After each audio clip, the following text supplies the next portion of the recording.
My wife is someone in my class as my best friend, and we have been together for 20 years. We have done everything together, and normally, we tell each other the first thing about any new news. She recently started to develop a few breast symptoms that are concerning, and we went to the GP who referred us to a cancer clinic. We were very scared, and I went with her for the whole thing, taking time off work. We were told they did see a small lump on a scan, but it was probably nothing, and they took a biopsy. We would be told in a few weeks what the results were, and we're told not to worry. It's been 6 weeks, and I thought we hadn't heard anything, which had been playing on my mind. I had made a few passing comments, and my wife had just shrugged. Last week, I sat her down and explained we should raise it with the hospital and complain, as it wasn't fair how long we were waiting. My wife uncharacteristically started arguing with me and ended up shouting that she already knew the results. She had been asked to come in and took one of her friends with her 3 weeks ago. They had told her she had localized cancer, and they were planning chemo and surgery. It would mean we would need to speak and go through egg storage for fertility, and she was worried she would upset me, causing me to leave. I'm obviously devastated and scared about my wife. She's my best friend, and I don't want to lose her. I don't care about anything else. I just want to be there for her, even if it means not having children. I'm just hurt and worried that she felt she couldn't tell me or involve me. It hurts to know she has been dealing with it on her own, and I couldn't support her. I will not or ever leave her, no matter what, and I know she needs my support right now. However, I have found I have stopped talking about what is going on in my life or my stresses and just closing down any conversations about my day, etc. My wife has accused me of planning to leave or cheating and says I am being an oversensitive jerk. So, am I the idiot? Update. So, I took a long time and read all the comments. I do feel much more of a jerk than a lot gave me credit for, and I had been quite selfish. My wife was scared of telling me, thinking I would react badly, and I did exactly that. Clearly, she knows me much better than I do. We spoke about it the night after I posted, and I discussed what her fears were about the whole process. I spent a large amount of time listening and tried my best not to talk about my fears or thoughts until I had fully understood how she felt. She had become worried that I was dependent on her, and with my past history of my sister dying of the same disease she now had, she was worried about how I would cope. We had a really nice conversation, and I apologized for becoming more distant. I explained that I did know about the stats of men leaving and how I never would be one of them. I explained I had arranged therapy and wanted to be far better than I was. I explained I would offer to be there for every session, but if she wanted to take a friend like she did before, she could. She suddenly stopped talking and started crying at this, which I couldn't understand. She started talking and explaining she didn't go with a friend. She went with another man, someone she had been seeing for 18 months. When he found out, he ran for the hills, and she was heartbroken. She was worried she would lose me too. She apologized for hours. We've agreed to stay together and have booked in counseling together, and she will see someone else separately. I feel empty, but she can't do treatment alone. That argument can come another day. Now, for a few comments before the update. Comment 1. While I totally understand your hurt and feeling of betrayal when your wife told her friend first, please understand that many women are left by their husbands or partners due to cancer. This is so common that there is actually psychological sessions early on in cancer treatment on how to cope. It might be that your wife, in her own panic due to having a life-threatening disease, misheard something that was said to her, indicating that she might have marital trouble because of her cancer. Maybe she wanted to check her other support system first. This is in no way intended to say that you will or plan to leave your wife, but the statistics, especially for breast or cervical cancer in women, show increased divorce rates. Comment 2. No idiots here. It's all right for you to feel hurt, but also, you need to take a long look at yourself and your relationship and figure out why she had those fears. The fact that you chose what is at heart and hurtful, a silent treatment kind of response to this, signals to me pretty clearly that you don't handle things well. Also, consider the fact that with breast cancer, she might have found the support of a female absolutely crucial because there are a lot of emotions and fears about a woman's body that men just can't understand, no matter how much they love and support someone. It is also a fact that men often leave when women get sick, so she likely has a lot of fears right now, and instead of trying to figure out how to help, you've chosen to give life to them. Talk to her about your fears and hurt and let her know you will be there for her. If you don't, then this becomes an "you're the idiot" for sure. Now, for the update. Hey everyone, thanks for reading my update. It's been a month since I found out about my wife's cancer diagnosis and her affair, and a lot has happened since then. After our initial conversation, my wife and I decided to attend couples counseling together. During our first session, the therapist encouraged us to open up about our feelings and fears. As we delved deeper, my wife revealed that her affair had started long before her cancer diagnosis. She confessed that she had been feeling neglected and unappreciated in our marriage for years, and the other man had made her feel desired and valued. This revelation hit me like a ton of bricks. I had been so focused on my own fears and insecurities that I had failed to notice my wife's unhappiness. I realized that I had taken her for granted and had not been the supportive partner she needed. As we continued with therapy, we began to unpack the issues that had led to the breakdown of our marriage. We talked about how we had grown apart over the years, how we had stopped communicating effectively, and how we had both been guilty of neglecting each other's needs. Through these conversations, I began to understand my wife's perspective better. I realized that my tendency to shut down emotionally and avoid difficult conversations had contributed to her feeling isolated and alone. I also recognized that my fear of losing her had caused me to become overly dependent on her, which had put a lot of pressure on our relationship. As we worked through these issues, we also had to navigate the challenges of my wife's cancer treatment. She began chemotherapy, which took a toll on her physically and emotionally. I tried my best to be there for her, attending every appointment and offering my support, but it was a difficult and exhausting process for both of us. One particularly challenging moment came when my wife had a severe reaction to the chemotherapy drugs. She was hospitalized for several days, and I was terrified that I might lose her. As I sat by her bedside, holding her hand and praying for her recovery, I realized just how much I loved her and how much I wanted to fight for our marriage. When my wife was released from the hospital, we had a long and emotional conversation. We both acknowledged that we had made mistakes in our marriage and that we needed to work harder to rebuild our relationship. We agreed to continue with therapy and to make a conscious effort to prioritize each other's needs and feelings. As we worked on our marriage, we also had to confront the issue of my wife's affair. Although I had initially agreed to stay with her during her treatment, I still felt betrayed and hurt by her actions. We had several difficult conversations about trust and forgiveness, and there were times when I wasn't sure if I could move past the pain. However, as we continued to work through our issues in therapy, I began to see the affair in a different light. I realized that it was a symptom of the deeper problems in our marriage, and that we both needed to take responsibility for our role in those problems. I also recognized that holding on to anger and resentment would only harm our relationship further. Slowly but surely, we began to rebuild our trust and intimacy. We started spending more quality time together, going on dates and taking walks in the park. We also made a point of checking in with each other regularly and being more open and honest about our feelings. As my wife's treatment progressed, we received some good news. The chemotherapy had been effective, and the cancer had not spread beyond the initial site. Although she would still need surgery and radiation, the prognosis was much better than we had initially feared.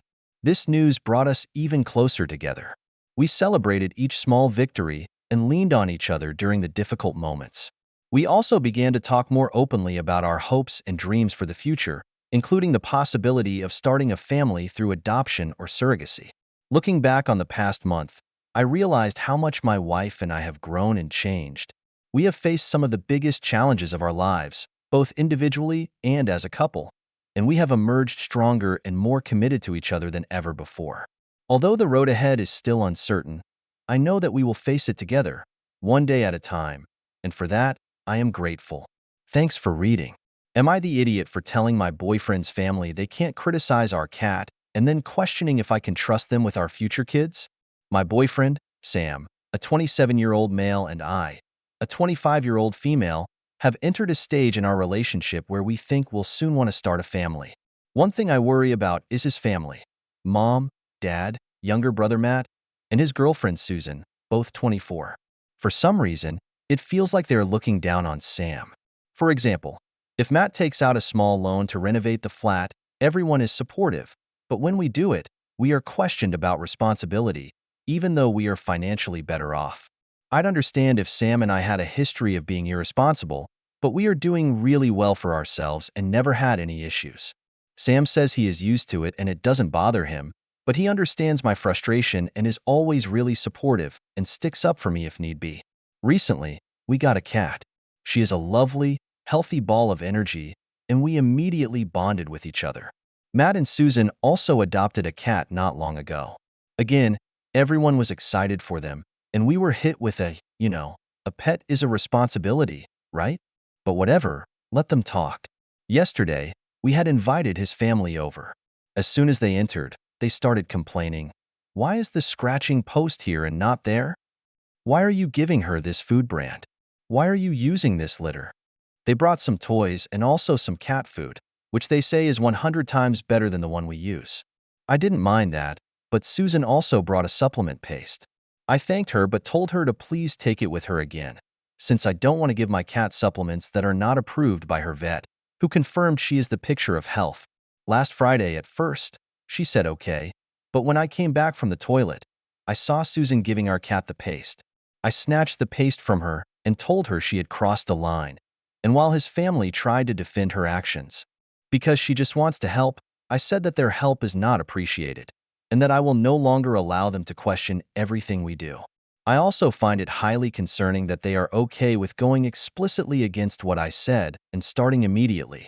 I expect them to keep their unsolicited advice to themselves, and they will have to earn back our trust in respecting our wishes. They said I was too dramatic over a cat, so I said, if I can't even be comfortable around you regarding my cat, I sure as hell won't be comfortable having you around our kids. Before they could answer, Sam asked them to leave. He said, our kids in the argument was a low blow, since we both know his family would never intentionally harm our kids.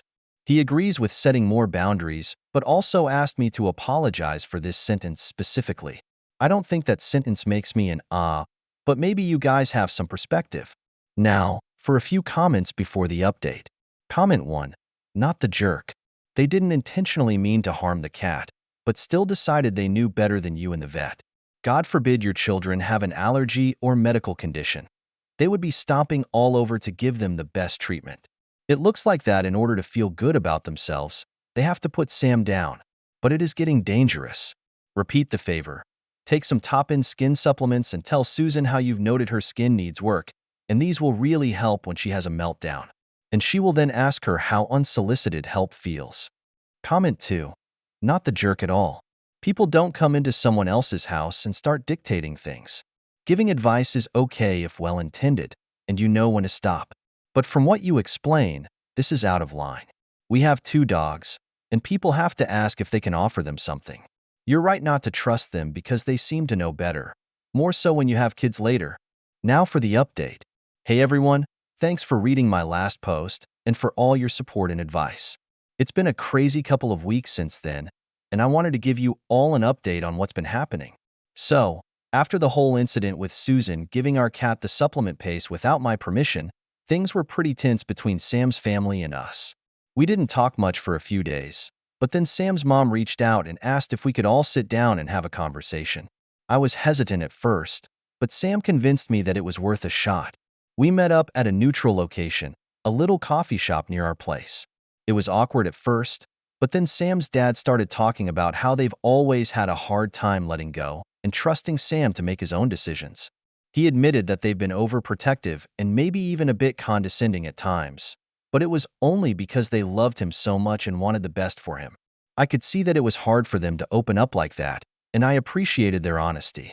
I apologized for my comment about not trusting them with our future kids, and they apologized for overstepping boundaries with our cat. We had a really good talk, and I feel like we all understand each other a bit better now. Sam's mom even suggested that we start a new tradition of having family dinners once a month where we can all catch up and bond in a more relaxed setting. But just when things were starting to look up, we hit a major roadblock. Sam's company announced that they were going through some restructuring, and there was a chance that he could lose his job. We were both really worried, especially since we had just taken out that loan to renovate our place. For a few days, we were both on edge, trying to come up with a backup plan in case the worst happened. But then something amazing happened. Sam's boss called him into his office and told him that not only was he keeping his job, but he was also getting a promotion and a raise. We were both so relieved and excited. It felt like a huge weight had been lifted off our shoulders, and the timing couldn't have been better because it turns out that I'm pregnant. We found out a few days ago, and we're both over the moon. We haven't told anyone yet, not even our families, because we want to wait until I'm a bit further along. But it feels like everything is falling into place, and I'm so grateful for all the love and support we have in our lives. Looking back, I realized that a lot of the tension between us and Sam's family was because of my own insecurities. I've always been a bit of a perfectionist, and I think I was projecting my own fears and doubts onto them. But through all of this, I've learned that it's okay to ask for help and to lean on the people who love us. I know that there will be more challenges ahead, but I feel like Sam and I are stronger than ever, and we're ready to face whatever comes our way. And who knows, maybe by this time next year, we'll be introducing our little one to the world. Anyway, that's all for now. Thanks again for all your support and advice. It means the world to us. Am I the idiot for ignoring my husband's wish to name our baby after his late sister in announcing a different name to my family? My wife and I have been married for just under 4 years, and she is almost 8 months pregnant with our first child. Originally, we had decided not to find out the gender of the baby, so we wanted both a boy and a girl name. However, my wife became frustrated when I didn't agree to solely use her top choices for names, Peter for a boy and Susan for a girl. And when I suggested using the name Everly after my late sister's middle name, she looked at the gender of the baby and found out we were having a boy and decided to only focus on boy names. She then gave me a list of her top 10 boy names, and I could choose one from there since I wanted to be involved. I have to admit, I was angry about this. When we were dating, she would often complain about how her sister's husband never cared about the names of their children and had no input at all. She would criticize him for being lazy and lacking as a father. Back then, I promised her that I would always want to play a role in naming our children and that we would choose names together. She thought that was perfect and even liked the idea of using Everly in the future to honor my sister. She said she was glad I wasn't like her sister's husband and that she could never marry someone like that or have kids with them. However, now that we're actually in the process of choosing a name for our baby, she has changed her mind. She wants to have complete control over the decision because she's the one carrying our child. She was very angry and told me that my involvement would be limited to choosing from the names she loves the most, nothing else. Her list included the names Peter, Lawrence, Francis, Samson, Vincent, Patrick, Chester, Jeffrey, Stanley, and Caleb. I chose Caleb, but she didn't like that and still wanted Peter. We had not agreed on a name. I told her that I did not want to use the name Peter. However, when we went to her parents' house for a family dinner last week, she announced to her family that we had decided to name our son Peter. I was furious because we had not agreed on that name. Her family was thrilled, and when we had a moment alone, I accused her of being manipulative and trying to force my hand by making me look like the bad guy for refusing. I told her that she clearly didn't mean what she said about wanting a man who would be involved in the decision-making process, and that she should have found someone like her sister's husband instead, since that's what she really wants.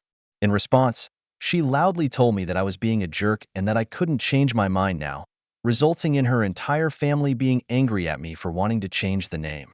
Her sister's husband even mocked me for being a weak man.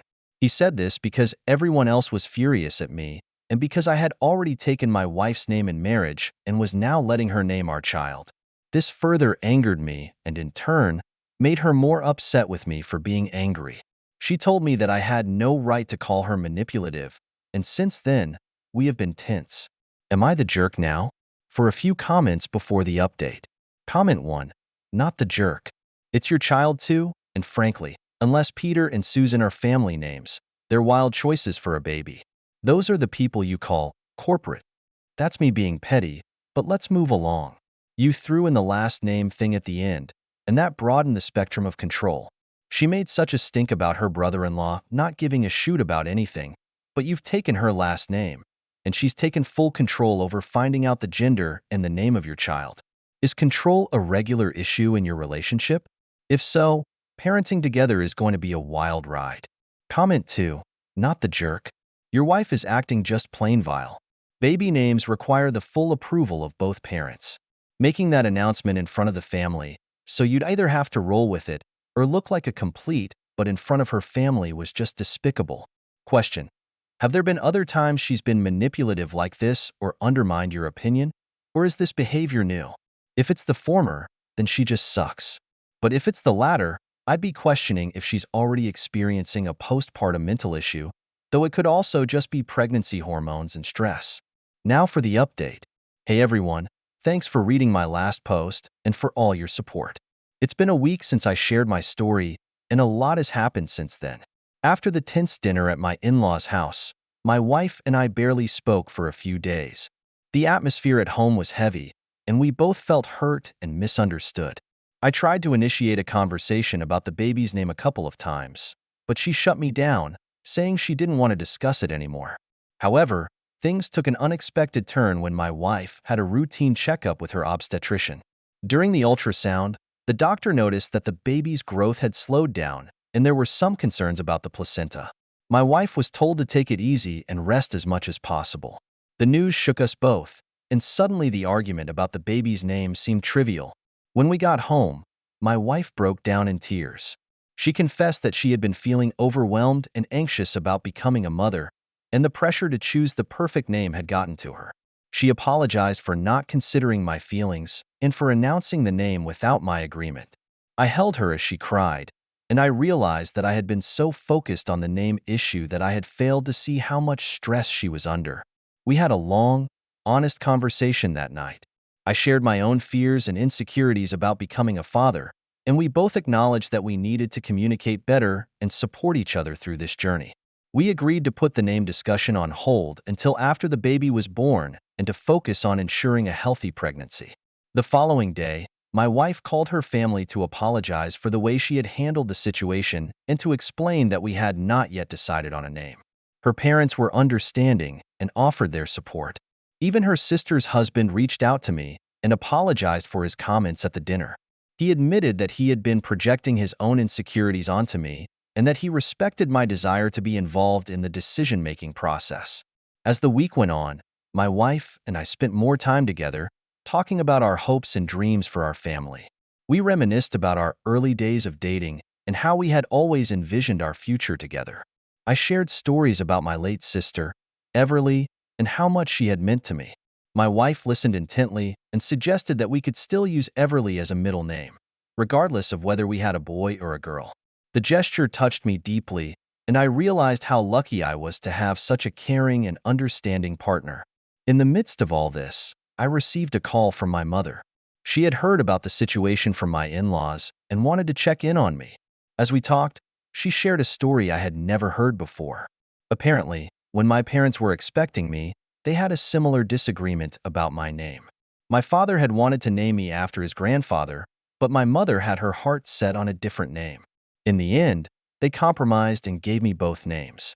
My mother reminded me that marriage is all about compromise, and that the most important thing was the love we had for each other and our child.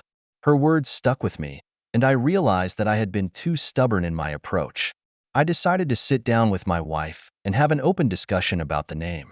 We both agreed that we wanted a name that held meaning for both of us, and we spent hours going through family names and their significance.